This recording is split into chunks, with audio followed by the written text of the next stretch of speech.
The IN team is a hugely significant episode to the overall plot of Season 4, while still spending a good amount of time on the character relationships, even exploring some completely new angles. Despite this, it struggles in a few key areas that make it ultimately unsatisfying. It begins with a pair of contrasting scenes. Willow and Xander are teaching Anya to play poker, but commenting about the lack of Buffy, as she's been distracted with both Riley and the Initiative. Xander surprisingly is the voice of reason, noting that there are a lot of unanswered questions about the group, and Buffy has dived a whole hog into joining up with them. That in turn highlights one of the larger problems this episode, and these last few episodes. Buffy is naturally anti-authority. We've seen it with the Watchers Council, with her stint as Anne, and in general whenever a monster of the week tries to take control, she reacts with extreme violence. In the last episode, she discussed being a Slayer openly with Professor Walsh, which was borderline, but could be seen as showing her respect for the woman as a teacher, similar to her relationship with Giles. This episode, however, after dismantling the team that was trying to track her, which she does effectively effortlessly, she is invited to join them, even going on a mission within the first day. This feels strange not only from her perspective, as joining the military is so contrary to her personality, but also from theirs. She is still an unknown. This is commented on by one of the scientists. The existence of the Slayer was thought to be a myth until Buffy showed up and kicked ass. A secret government organization like this one would have many levels of bureaucracy, and inviting an untrained woman to join with them immediately feels off, and makes it seem like they are making things up as they go along. This episode continues with that, making them seem almost completely incompetent. While previously they had been foiled by Buffy and Spike, they had at least captured demons and showed a degree of strength.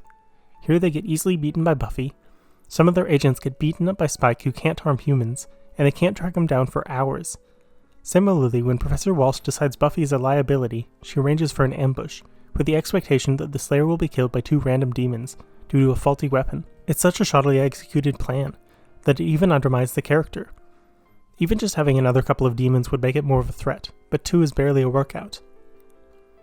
Back to the episode, the themes of separation between the group are hammered home in the next few scenes. Willow and Buffy have a conversation where she promises to meet up with the gang at the Bronze and have fun just like the good old days. When the time arrives, she brings all her new Initiative buddies and is an hour late. Willow of course responds with some passive aggression before bringing up the group's collective doubts. They're ignored, and Buffy rushes off to work for the Initiative. Despite the problems with this storyline, the scene of them tracking and fighting a demon is well executed. It includes Forrest pining for Riley's love, commenting about Buffy taking over his position as second in command, even including the line, "and he picks a girl." While this could be some garden variety sexism, it seems clear the attitude is an attempt to hide his true feelings. Buffy and Riley's team fight the demon and fight it. The scene is overlaid with them having sex for the first time, calling back to what Faith said about slaying, as well as Riley's earlier comments about getting excited about the job. The soundtrack also pulls a lot of weight here, with a sort of odd techno or synth track, indicating the contrast between the emotional romantic act and the cold scientific approach of the Initiative. After, it cuts to Professor Walsh watching them, as there are cameras not only all over the Initiative, but also in the fraternity above. While this is creepy, it also hints at an aspect of Walsh's relationship with Riley that has not been mentioned before, that of lust. While she mentions concerns about Buffy before, it's this final act of having sex with her man that pushes her over the edge to violence. In addition to the general oddness of the relationship, there are maternal aspects as well, creating some Oedipal elements. She makes sure Riley has his vitamins, refers to him by his first name rather than just Agent Finn, and displays a level of closeness that crosses the line. Buffy wakes up in bed with red sheets for the third time, but this time the man is still there. Riley offers a goofy smile, and then takes his vitamins based on an alarm, which sets up a future storyline, where it's revealed all the Initiative have been unknowingly drugged with steroids.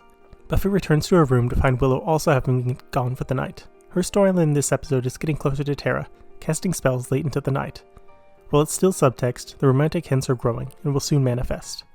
The scene also highlights how Buffy and Willow have grown apart, as at the beginning of the season they were eager to share details of their love lives. Now they're both going about their own lives and harboring secrets. Walsh's ambush of Buffy seems to succeed, as her little tracking thing said Buffy was dead. With no further confirmation, she brings Riley back and tells him about Buffy's fate.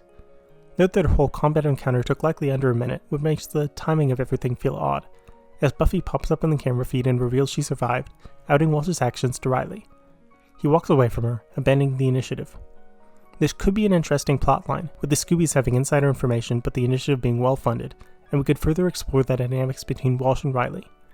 However, all of that comes to an end when Adam, a Frankenstein's monster made with state-of-the-art science, is revived and immediately kills Walsh, proclaiming her to be his mother. It's a sudden moment, but ultimately the surprise becomes disappointment, as all the missed opportunities for the season become manifest, and now it's a relatively generic bad guy as the big bad. This coming off the heels of the Mayor, Angelus, and Spike, who all had unique emotional elements and were the best parts of their respective seasons. Adam is fine for a few episodes, but is ultimately just not that interesting. It's unfortunate that's how the episode ends, as there were some well-executed scenes and good character moments all throughout. The second act twist is standard for Buffy seasons, but this one just doesn't end up working out. That's all for today. I hope you enjoyed this review, and be well.